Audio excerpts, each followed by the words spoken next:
And this struggle is in so many ways so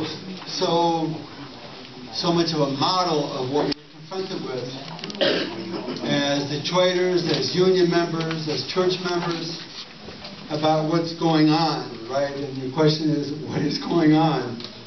So I have some comments about privatization, which was mentioned already, and democracy. I have some comments as a GM employee about General Motors, and along with that about the UAW, my union. And I also want to harken back to the words of Martin Luther King, which I think are very relevant in this situation. And I don't know where to start. I think what we're talking about, and we have to call it what it is. Flint is a product of predatory capitalism. Yeah. And we have to call it out for what it is. Yep. We know that the media is not going to tell us that what's going on in Flint is predatory capitalism. So if the media is going to keep our people from knowing this is what it's all about, it's up to us to go and talk to our neighbors and to our worker associates and so on and say we have to understand the bottom line to this whole circumstance that we find in Flint is predatory capitalism. Predatory capitalism is into attacking the public domain. Yes. That's where it sees the possibilities of feeding their addiction to power and profit. Yep. In the century before, they went to new lands, or a couple of centuries before, they went to new lands and conquered lands and imposed their rule and imposed their profit making. But that's not where it's at. Where it's at now is they're looking at the public domain and saying, oh, that's very unfair that that's in the public domain. That should be in our domain because we can be making profit off of what they're doing. And that is going on absolutely globally. My wife and I just returned recently. We've been out of town from South America. And I'm reminded that in Bolivia, a couple of decades ago, people were fighting for the right to maintain water as a public domain. And it was the Bechtel Corporation that was trying to privatize it. So it's a global system. And what we're seeing visited on us now is what they've been doing overseas for a very long time. I want to give an example to illustrate what are we talking about. My wife and I have been very, very active on a front that's sort of been under the radar, and it's about the state fairgrounds. That is a 160-acre plot of land that is all of ours. Belongs to all of us in the state of Michigan. And there were privatization freaks who saw a golden opportunity. They work at the Mackinac Center for Public Policy. Some of you might know that it's related to the Koch brothers. They fund it. Right? And we discovered not that long ago, a couple of years ago, that back in 1996, the Mackinac Center for Public Policy was telling then Governor Engler, the state ought not be in the business of sponsoring a fairground and a state fair. Ought not be in that business, even though the state had been doing it for 160 years. And 100 years at the fairground. So they've been pushing this for 20 years, from 1996. And they were waiting for their opportunity to seize this land from the public domain and to privatize it. And when did they do it? They did it, they started to do it, they really moved on it when the Wall Street financial crisis hit in 2008. And in 2009, who is it that shut down the fair on the grounds that it was financially insolvent? None other than Granholm. right? Angler, it started under Angler, and continued through Governor Granholm. And then, so what they did is they shut down the fair. And they let us sit for 3 years.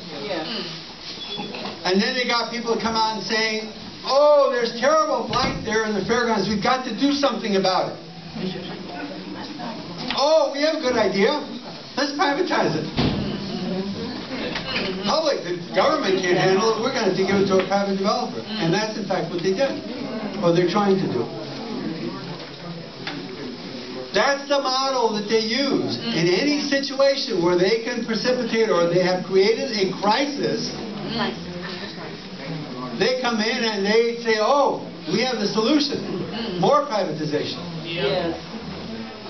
That to me is a model for what's going on globally, and that's what's going on in Flint, that's what's going on in Detroit. It's the same with Detroit. Okay.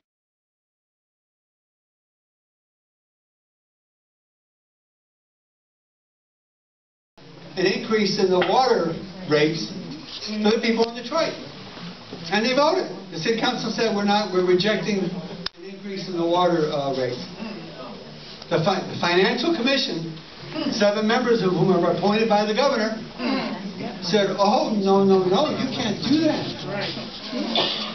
And sure enough, what happened? The city council went back and undid their vote and increased the rates. So our democracy has been demolished. And that's what happened in Flint. That's what's happening in our public schools. So, what about GM? Gee, I wonder how the Flint water got polluted to begin with. Come on. I wonder if it had anything to do with General Motors. Right? Years and years. But what was really, really stinging, and I want to bring up Martin Luther King's very, very, very famous quote from April 4th, 1967. And I think it's really critical to understand what he says in current context. I'm convinced that if we're to get on the right side of the world revolution, we as a nation must undergo a radical revolution of values. We must rapidly begin the shift from the thing-oriented society to a person-oriented society, right? When machines and computers, profit motives and property rights are considered more important than people, the giant triplets of racism, materialism, and militarism are incapable of being conquered. And what do we see in place in Flint but materialism and racism? Come on. GM, 4 or 5 months after people were protesting in the streets about the water, went to the emergency manager and said, we've got to get off this water. We can't use this water. That's right. It's messing up our engine parts. That's right. And the emergency manager said, no problem. Paid for it. Even though it's going to cost us $400,000 a month. No problem. Right. We'll put you back on, it was a Flint Township water. And I wonder, did anybody ask, well, what about the residents of Flint? So auto parts, the thing-oriented society took precedent over people. Unbelievable. And it was in the newspapers. But Governor Snyder didn't know. Had no clue. He don't read the paper. Nobody told him. I'm getting ready to go here. So I have to say something about our own ranks. And I heard the name of Walter Reuther mentioned. And I'm going to ask every one of you, where was the UAW? Right on. Where was the UAW when the paper printed that GM went off the water supply? Where were the UAW? Not only the leadership, where was the rank and file? Thank you. Now, to their credit, after this crisis blew up, UAW members have been wonderful bailing out and helping Flint residents. But my question is, timing matters. And when this first going down, where was the UAW? And I think that we have to go into our local unions and ask the question and say, the UAW has to rise up. Those split residents were UAW members. That's right. One last note, and then I'm gone. So, we have Hillary Clinton coming to the NAACP dinner tomorrow. And I don't know if you all watched the debate in Flint. I did. And it was a very interesting moment when I think Bernie Sanders was asked, what do you think ought to be done about the governor? And he said, oh, he should resign. Which everybody can agree with. Hillary Clinton upped him one. Raised the ante. And she said, I think he ought to be recalled. From Hillary Clinton.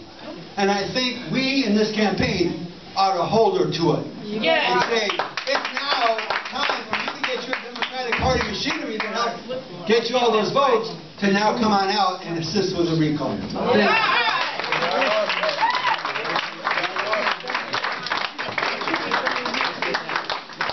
Let's give Brother Frank Hammer another hand.